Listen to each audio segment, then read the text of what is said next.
дар соли 2019 800 нафар донишҷӯён донишгоҳи политехникии донишгоҳи техникии Тоҷикистон ба номи Муҳаммад Осимӣ дар шаҳри Хуҷандро хатм карданд. ин хатмкардагон аз тамоми манотиқи кишвар буда, бештари онҳо ҷавонони вилояти Суғд мебошанд. дар соли таҳсили 2019-2020 ба донишкада 1389 нафар довталаб қабул шудааст. аз рӯи фоиз нақшаи қабул дар ин мактаби олӣ 94.8% иҷро шудааст. бино ба иттилои муовини директор оид ба тарбия, донишҷӯён аз хориҷи кишвар кам ба назар мерасанд. масалан, аз ҷумҳурии ҳамсояи Ӯзбекистон танҳо 1 нафар донишҷӯ дар ин донишкада таҳсил мекунад. сабаби кам будани донишҷӯёни берун аз кишвар масъулон аз кам таваҷҷӯҳии онҳо ба соҳаи техникӣ медонанд. бино ба гуфти онҳо, донишҷӯёни хориҷӣ бештар ба омӯзиши илми педагогика шавқ доранд. Проблемаи вазнини мо асосан агар статистика нигоҳ кунед агар дигар донишгоҳ ва ҳуба асосан соҳаҳои педагогия, соҳаи техникӣ камтар чемада ҷалбаш душвор ва яшрӯзҳо талаботҳо ва ош дига хелтар ҳастанд. вале ки мо ин механизма дида баромадасӣ кӯшиш кунем ки чӣ хел ҷалб кунем. сони проблемаи вазнинтарин аз забон. азбаски мо ба қали бисёри гӯяҳомо тоҷикӣ مثلا گویا که پوش و چنده زبانی تکنیکی مثلا پورا آیا کنکورس می‌دهد البته بسیاری که صحبت کنیم دیده گذشته استفاده بسیاریشون مثلا می‌بینیم.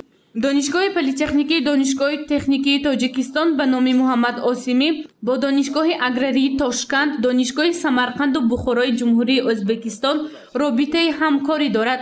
дар соли оянда нақша доранд ки таҳсили донишҷӯёнро ба донишгоҳҳои ҷумҳурии Ӯзбекистон ба роҳ монад.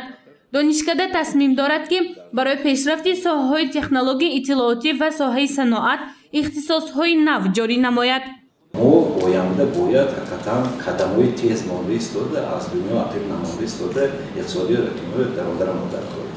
гарчанде ки нисбати ин масъала мо ба соҳаи технологияи иттилоотӣ ва 4 ихтисос бошадам мо ҳисоб кардем ки ҳам магистратура ҳам бакалавр ихтисоси лозим аст ки бо номи тафаккури сунъӣ, яъне ки вай имконият диҳад ки оянда мутахассисоне тайёр кунанда бевосита бо истифодаи масалан технологияи замонавию илму дониши кешбари дунё мавҷуда масалан бевосита дар системаҳои иттилоотии корхонаҳои раҳо истифода бурда тавонад.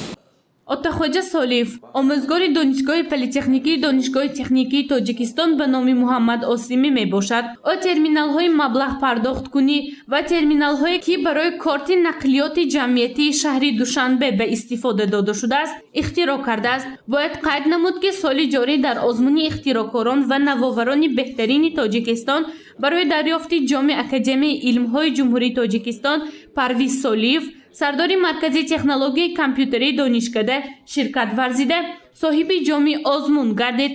дар дигар озмунҳои ҷумҳуриявию вилоятӣ низ омӯзгорону донишҷӯёни донишкада иштирок карда, соҳиби ҷойҳои намунавӣ гардиданд. гузориши Ганҷина Олимова, Наимҷон Аюбов барои барномаи иттилоотии Хабар.